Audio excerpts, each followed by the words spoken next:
right, in this section here, we're going to go over the male reproductive system. Now, in the male reproductive system, there are several very important bits of terminology that I would like you to know, so I've got them listed out here.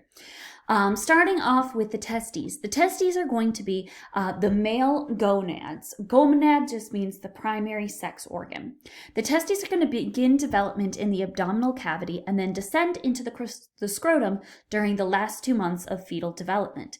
If the testes do not descend, sterility, or the inability to produce offspring usually follows. And the reason why is because we need those testes outside of the body.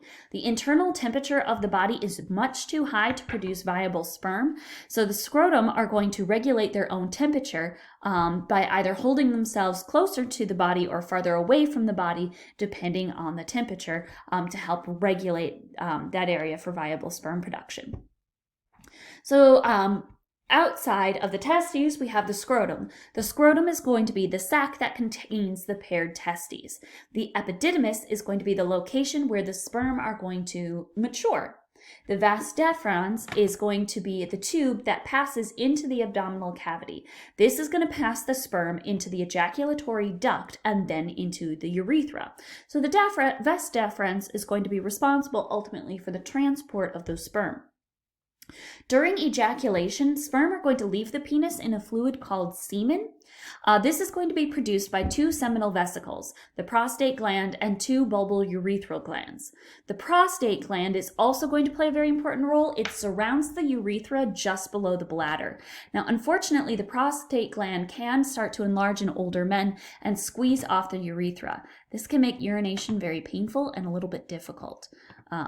So that's a homeostatic imbalance that's associated with that prostate gland.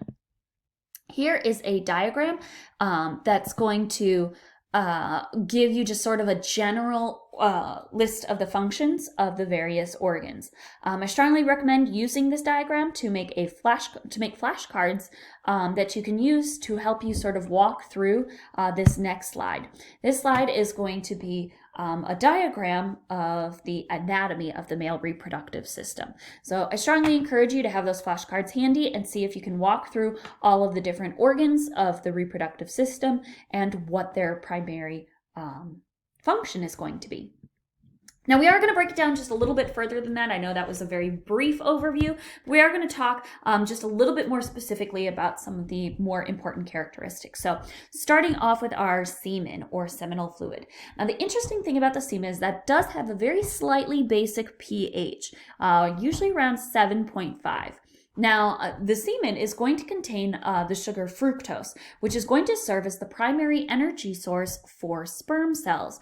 Sperm cells, as we're going to learn about in just a few slides, are highly motile cells. They're going to have a flagella that are going to be responsible for propelling that sperm through the female's reproductive system. In order to do this, it's going to require huge amounts of ATP. In order to produce ATP, we need what? Very important source of fuel. Glucose. So that sugar source that's found in the semen is going to serve as the fuel source or the energy source for those sperm cells. Semen also is going to contain prostaglandins. Prostaglandins are going to cause the uterus to contract to help propel the sperm towards the egg. The penis is going to be the male organ that's used for sexual intercourse. It also contains the urethra of the urinary system. So the penis is going to function in both the urinary system and the reproductive system. It has a very large shaft with an enlarged tip at the end called the glans penis. This glans penis is covered by a foreskin, which is just a layer of skin that covers that tip. It's not really a homeostatic imbalance, but a circumcision is going to be the surgical removal of the foreskin covering that glans penis.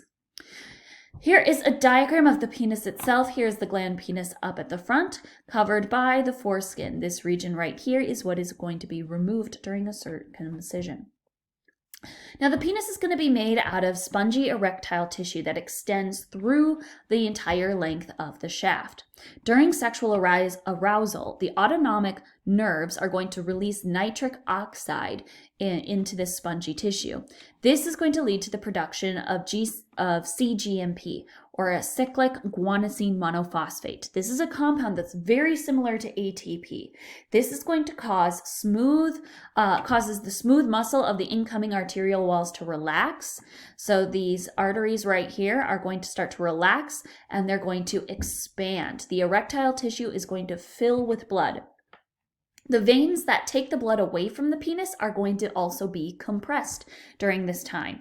Because the veins that are draining the blood from the penis are compressed and the arteries are expanded, the penis is going to fill with blood and become erect.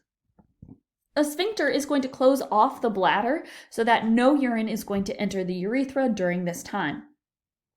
A homeostatic imbalance associated with this organ would be erectile dysfunction, ED, or impotency. C. This is just the inability to achieve or maintain an erection. It can be caused by a lot of different things. It can be caused by poor blood flow, certain medications, a lot of different illnesses can cause erectile dysfunction. Medications that inhibit the enzyme that breaks down cGMP are going to be how we treat erectile dysfunction. Here is another cross-section of the penis that is going to be responsible for the reproduction. So as we are going on with male reproduction, I want to talk just briefly about the male orgasm. As sexual stimulation intensifies, sperm are going to enter the urethra from each of the vas deferens, and the semen is going to be secreted from those 3 glands that we mentioned earlier.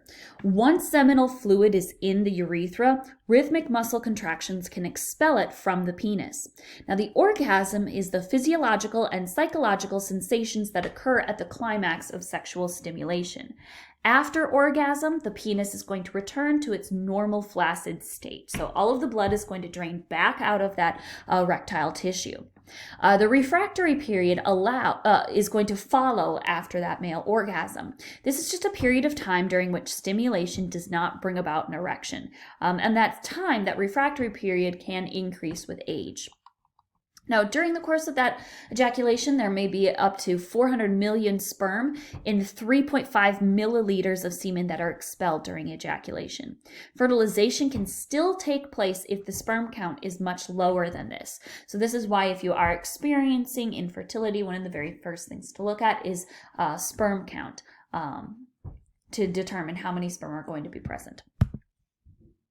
All right, so I do want to talk briefly about the process of producing sperm cells. This is what's known as spermatogenesis. This is going to occur in the seminiferous tubules. So testes have compartments called lobules, each of which are going to contain the seminiferous tubules. This is going to be our site of spermatogenesis, or the production of sperm cells.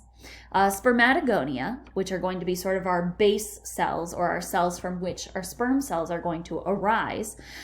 Spermatogonia are going to divide to produce primary spermatocytes. Those primary spermatocytes are going to undergo meiosis to produce secondary spermatocytes. Those secondary spermatocytes are going to undergo another round of meiosis to produce 4 spermatotids. Those spermatotids are then going to undergo a process of maturation to become ultimately sperm cells. Now, some accessory features that we're going to find here would be the Sertoli cells. These are going to support, nourish, and regulate the process of spermatogenesis. It takes roughly 74 days for the development from spermatogonia to sperm cells. So here we have that process. We have mitosis. Mitosis is going to be responsible for producing our primary spermatocytes.